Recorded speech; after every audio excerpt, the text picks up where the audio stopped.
हाँ देखिए बेटा, relation between charge flown through the circuit and change in magnetic flux.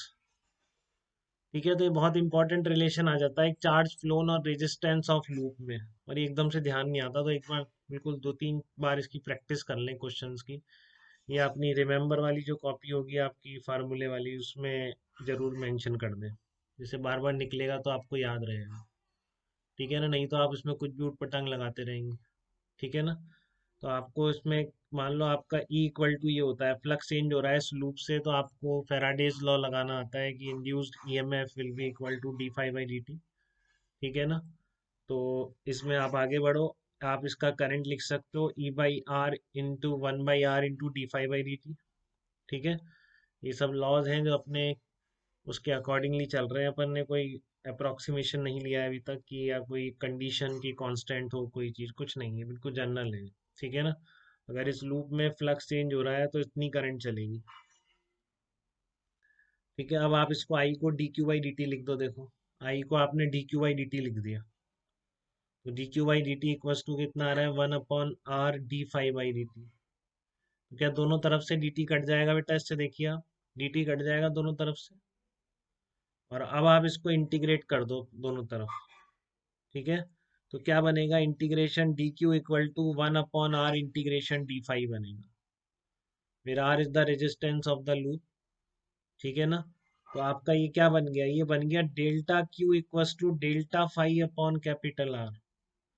कि किसी भी इंटरवल में जो चार्ज फ्लोन होगा just because of induced EMF induce current किसी भी पॉइंट से इस लूप में, वो हमेशा किसके बराबर होगा, change in flux divided by resistance के बराबर होगा। इसके लिए बेटा कोई चीज कांस्टेंट होना, ठीक है ना, या यूनिफॉर्मली चेंज होना कोई रिक्वायरमेंट नहीं है। किसी भी इंटरवल का charge phloem delta Q through the loop, ठीक है ना, कौन सा चार्ज जो कि करंट पैदा होने की वजह से फ्लो हो रहा है, जो इंड्यूस्ड ईएमएफ की वजह से जो करंट पैदा हो रही है लूप में, उस करंट की वजह से जो charge flown through the loop होगा that is always equal to change in flux divided by resistance, हमेशा हमेशा, फॉर एनी इंटरवल। ठीक है ना। फॉर एनी इंटरवल, क्योंकि इसमें देखो कहीं कुछ मानना नहीं पड़ा है, मैंने एकदम डेफिनेशन से ही किया है सब कुछ। तो कैसा भी फ्लक्स चेंज हो, बी यूनिफॉर्मली वेरी करे, कैसे भी वेरी करे, अगर लूप से फ्लक्स चेंज होता है तो किसी भी इंटरवल का charge flown is equal to delta phi upon R, कि उस इंटरवल में कितना फ्लक्स चेंज आया है that divided by resistance will be equal to charge flown through the loop. ठीक है ना। Total charge flown through the loop will be equal to delta phi upon resistance of the loop. ठीक है। तो एक दो प्रॉब्लम हम इसकी देखने की कोशिश करेंगे कि जिससे आपको थोड़ा लगाना आ जाए, देखा देखा सा लगे। ठीक है ना।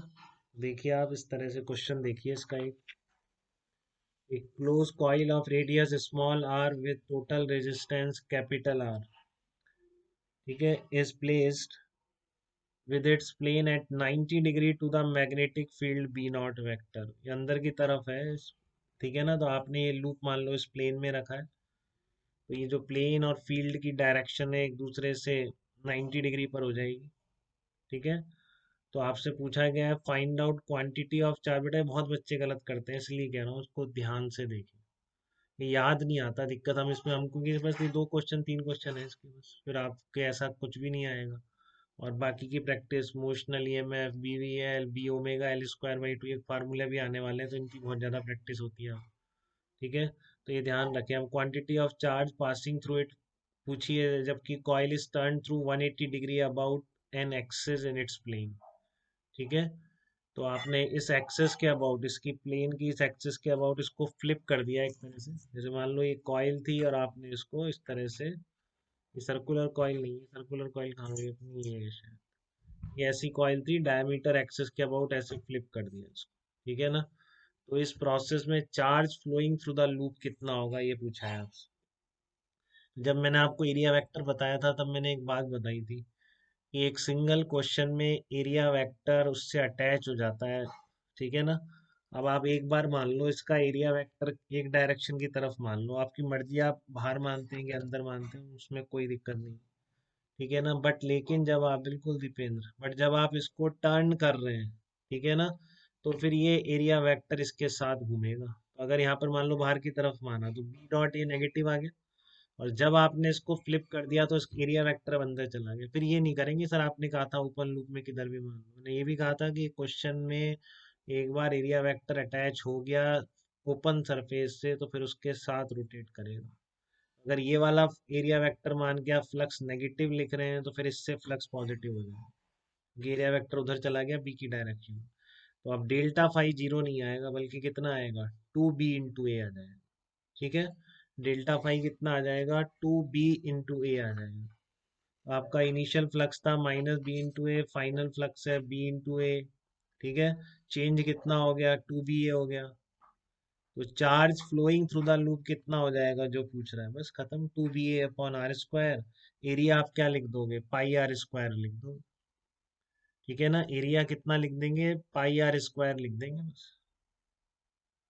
ठीक है, बताइए बेटा यहाँ तक किसी को दिक्कत, charge flown through the loop में in particular interval of time कितना चार्ज फ्लो के चला गया, इसमें किसी को दिक्कत तो नहीं है, बात क्लियर है सबको?